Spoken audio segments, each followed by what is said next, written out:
যখনই বিপদে পড়ে যাবেন আপনি আল্লাহ তাআলার খাস একটি নাম ধরে সাহায্য চাইবেন, বিদ্যুতের গতিতে আপনি সাহায্য পেয়ে যাবেন, আপনার বিপদ মুহূর্তের মাঝে দূর হয়ে যাবে। ব্যবসা বাণিজ্য লস, সার কাছে শুধুমাত্র শত্রু আর শত্রু বিপদে আপনাকে গ্রাস করে রেখেছে, কোনো কাজেই যেন সফলতা নাই, যেটাতে হাত দেন সেটাতেই লস, কোনো কিছুতে আপনার সাফল্য নাই, সন্তান কথা শোনে না, স্ত্রী কথা শোনে না, পরিবার পরিজন নষ্ট হয়ে গিয়েছে, কিভাবে আপনি বাঁচবেন? প্রবাসে আটকা পড়ে গেছেন, আসতেও পারেন না, কোনো কাজও পাচ্ছেন না, আপনি আমলটা করেন।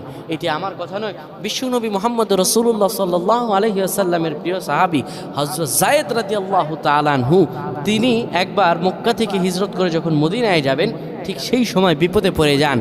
ওনাকে একটি লোক বিপদে আটকে ফেলে এবং ওনাকে হত্যা করার চেষ্টা করে। তখন তিনি আল্লাহ তাআলার এই খাস নামটি ধরে সাহায্য চেয়েছিলেন, আল্লাহ তাআলা তাকে বিপদ থেকে মুক্ত করেছেন। সুবহানাল্লাহ।